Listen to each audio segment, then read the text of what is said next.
दोस्तों, आज की सबसे पहली और बड़ी खबर। इस बार गणतंत्र दिवस के अवसर पर दिखाई देंगी केवल 12 राज्यों की झांकियां। दोस्तों, कोरोना के कारण इस बार रिपब्लिक डे परेड में कोई विदेशी मेहमान शामिल नहीं होंगे। हर साल की तरह इस साल भी गणतंत्र दिवस परेड के दौरान अलग अलग राज्यों की कुछ खास तरह की झांकियां देखने को मिलेंगी, लेकिन इस साल केवल 12 राज्यों की ही झांकियों को मौका मिल पाया है। इसमें अरुणाचल प्रदेश, हरियाणा, छत्तीसगढ़, गोवा, गुजरात, जम्मू कश्मीर, कर्नाटक, महाराष्ट्र, मेघालय, पंजाब, उत्तर प्रदेश और उत्तराखंड राज्यों को शामिल किया गया है। इसके अलावा मंत्रालय से जुड़ी 9 झांकियों को भी इसमें शामिल किया गया है। दोस्तों, बेहद बड़ी खबर सामने आ रही है।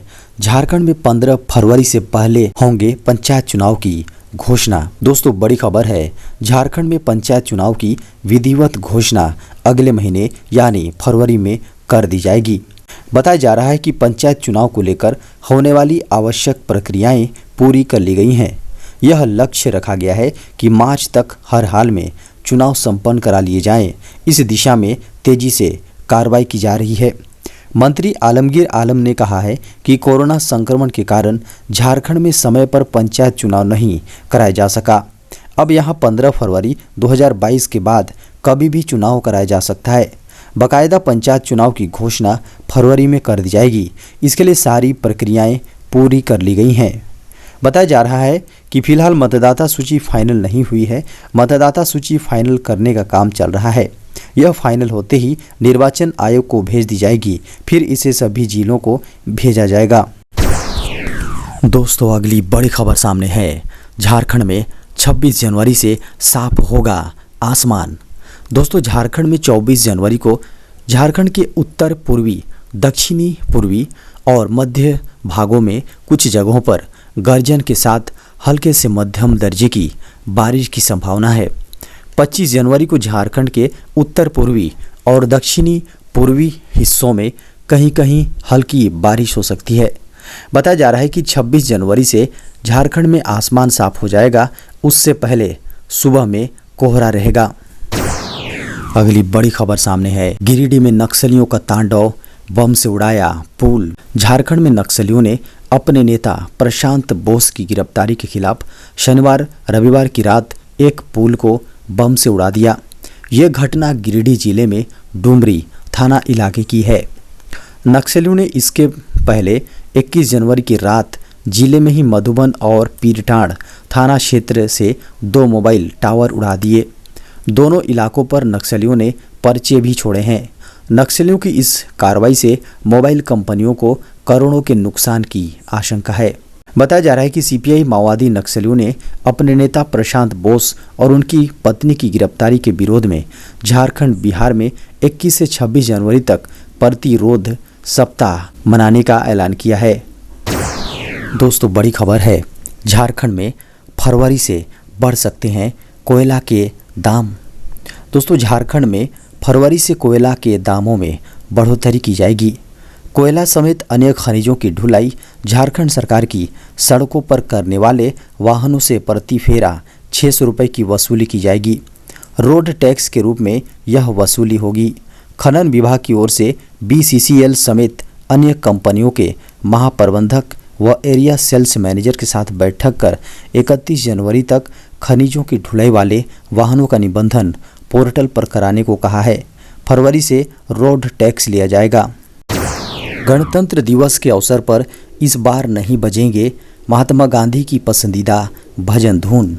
राष्ट्रपिता महात्मा गांधी की पसंदीदा भजन धुन अवॉइड विद मी इस बार गणतंत्र दिवस पर नहीं सुनाई देगा। बीटिंग रिट्रीट के लिए इस बार 26 धुनों की जो लिस्ट बनाई गई है उसमें अवॉइड विद मी को ड्रॉप कर दिया गया है।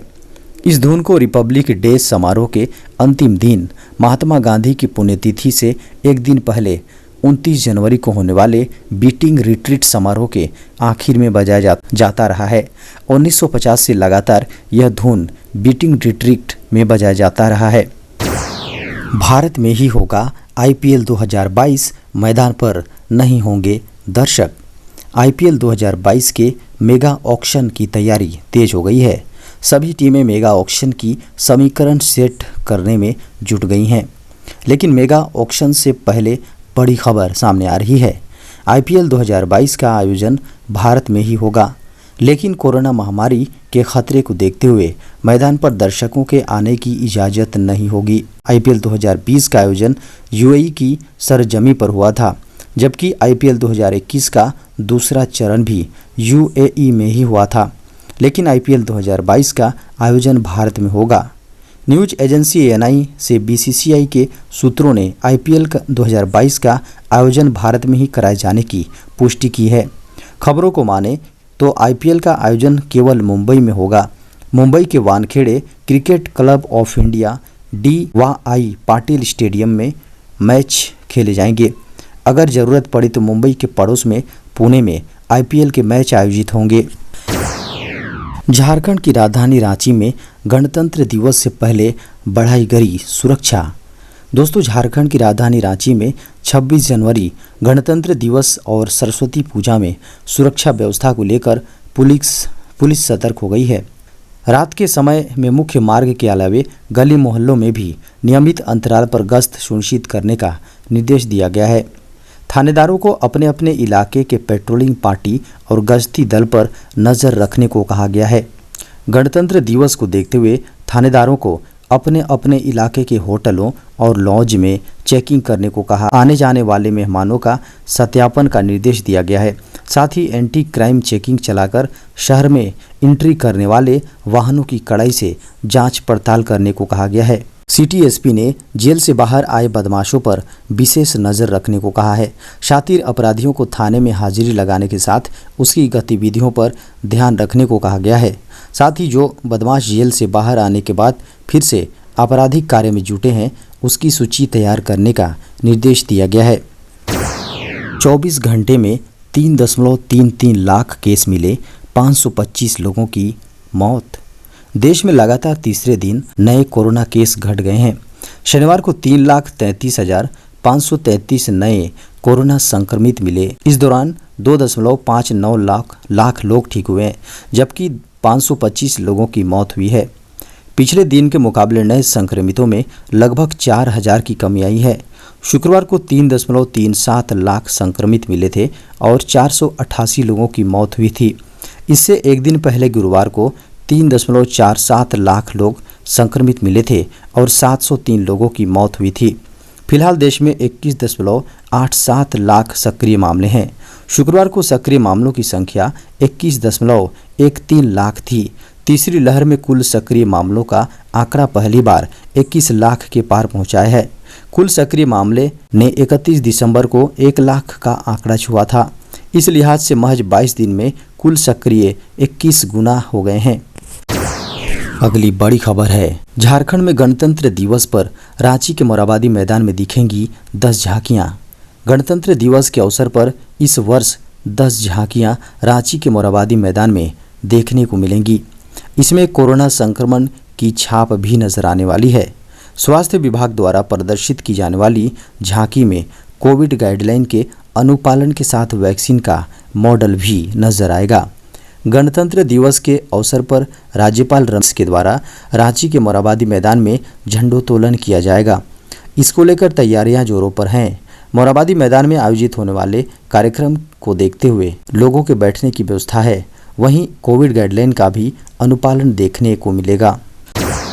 मोदी सरकार का सीनियर सिटीजन को बड़ा तोहफा, शुरू की ये खास पेंशन स्कीम। मोदी सरकार ने सीनियर सिटीजन को बड़ा तोहफा देते हुए पीएम वाया वंदना योजना शुरू की है, जिसके तहत अब सीनियर सिटीजन्स को काफ़ी फ़ायदा होने वाला है। इसके तहत अब 60 वर्ष से ऊपर के लोगों के लिए सरकार ने पीएम वय वंदना योजना का लाभ मिलेगा। इस योजना के तहत हर वरिष्ठ नागरिकों को सालाना 1,11,000 रुपये तक पेंशन मिलेगी। प्रधानमंत्री वय वंदना योजना सीनियर सिटीजन्स को उनके जीवन के महत्वपूर्ण पड़ाव पर आर्थिक रूप से आत्मनिर्भर बनाने के लिए शुरू की गई है। इसकी अवधि 31 मार्च 2020 तक थी, लेकिन अब इसे मार्च 2022 तक बढ़ा दिया गया है। बता दें कि केंद्र सरकार की इस योजना से जुड़ने के लिए कम से कम उम्र 60 साल होना अनिवार्य है। इंडिया गेट पर पीएम मोदी ने किया होलोग्राम स्टैचू का अनावरण। प्रधानमंत्री नरेंद्र मोदी ने नेताजी सुभाष चंद्र बोस की 125वीं जयंती के अवसर पर इंडिया गेट पर नेताजी की होलोग्राम प्रतिमा का अनावरण किया। इस दौरान उनके साथ गृह मंत्री अमित शाह भी उपस्थित रहे। कार्यक्रम की शुरुआत में अमित शाह ने कहा कि सुभाष चंद्र बोस की प्रतिमा आने वाली पीढ़ियों को पराक्रम, देशभक्ति और बलिदान की प्रेरणा देगी। यह करोड़ों लोगों के भाव की अभिव्यक्ति होगी। वहीं पीएम मोदी ने कहा कि यह कालखंड ऐतिहासिक है। यह स्थान जहां हम मौजूद हैं यह भी ऐतिहासिक है। आज हम इंडिया गेट पर अमृत महोत्सव मना रहे हैं। नेताजी की भव्य प्रतिमा डिजिटल स्वरूप में इंडिया गेट पर स्थापित हो रही है।